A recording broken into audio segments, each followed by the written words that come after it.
Hey, you're gonna see the 3 builds that helped me platinum Elden Ring. Also, I added subtitles to the video. Alright, the first one is in my opinion the best one out of all of them. It is a bleed build. Okay, you probably knew that one of these had to be a bleed build, but this one is on another level. With the weapon hitting 4 times in one button press, yes you heard it right, 4, it can do a lot of bleed. If you want to use my stats, then here they are. Starting with the weapons, we have the Scavenger's Curved Sword with Occult Affinity. I have the Seppuku Echo4 for even more bleed. By the way, you unfortunately can't get 2 of these swords in one playthrough. You could go to New Game Plus, or like I did, trade it with some dude off the internet. I also have a Dragon Communion Seal and an Earthsteel Dagger with Golden Vow for that extra oomph. I use Swarm of Flies for the spell sometimes, but it is not needed. I'll explain the buffing later. For the helmet, I have Warrior's White Mask, which helps with the bleed damage. My chest piece is the Raptor's Black Feathers. It boosts jump attacks. My gloves and pants are from the Land of Reach set, they don't matter. Now the talismans. I have the Rotten Wing Sword Insignia, it boosts damage of successive attacks by up to 13%. Millicent's Prosthesis is the same thing, but it also boosts dexterity and luckily they stack. The third talisman is the infamous Lord of Blood's Exaltation. It increases attack power and bleed happens nearby. The last one is basic, it's the Claw talisman and it boosts jump attacks. Also for the physic flash, use the Thorny Crag tier. Now the usage and buffing. The key for this build is to jump attack with both hands. That's it. This is because this weapon's jump attack is 4 times, meaning with a lot of bleed build up you can get a blood loss. For the buffing you first drink the physic, then do Golden Vow with the dagger, after that do both seppukus and you're now a boss melting machine. By the way, here's the final equipment. Now the second build is the one-shot mage build with a cheeky Moonveil Katana. If you want to chill and not sweat to play through, choose this. You can hit enemies from far away without having to worry about them hitting you. These are my stats. The weapons are Lusad's Glintstone Staff, Moonveil Katana and the Meteorite Staff. Lusad's Staff is for normal spells, Meteorite Staff is for the meteor spells, I use Rocksling personally, and lastly Moonveil is the finishing touch with its insane Echo4. The armor is only for cosmetics, you can use what you want. First talisman is the Carian Filigree Crest. It lowers the F3 mana used by 25%.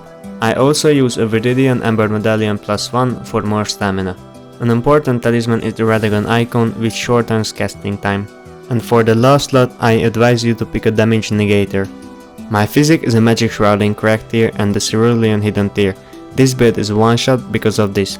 There's a spell called Comet Azure, which is a beam of magic. Now if you drink that good stuff, you have infinite mana, meaning that you can cast the spell for a lot of time. I also recommend to use the Terra Magica spell, because it boosts magic damage and it boosts the Comet Azure even more. Now the tactic is to plop down Terra Magica, drink your physic and then melt some HP.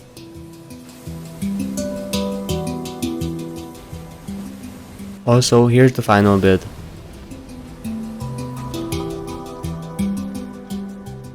Here's some of that in action.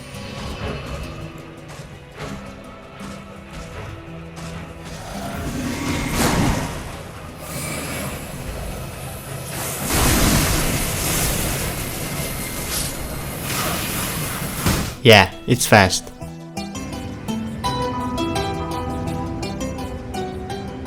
Now the last build is the laziest build. I present to you the R1 Tapper. This build is one of the best because it is very cheesy. You can hold up the shield and attack at the same time. Combined with the bleed build-up, you will inflict even more damage. For this one, the weapons are the Godskin's Stitcher with Seppuku and Heavy Affinity. The other key part is the Great Shield. The Fingerprint Stone Shield is just simply crazy. With 100 guarded damage negation, it is just too good. I also have an Earth 3 Seal for buffing, but it's not that important. For armor, I have Radahn set for high poise. You can get knocked down easily, which is really important for your shield build. Now the talismans to make this build even more OP. The Dragon Crest Great Shield talisman boosts physical damage negation. The Green Turtle talisman raises stamina recovery speed, this helps blocking attacks and counter-attacking even more.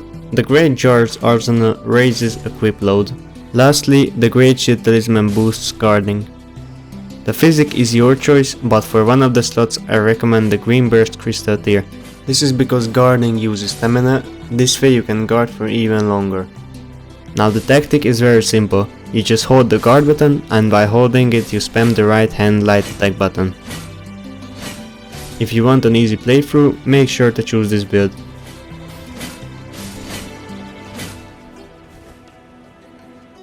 Alright guys, that was it. I hope you enjoyed and I will see you in the next video. See ya!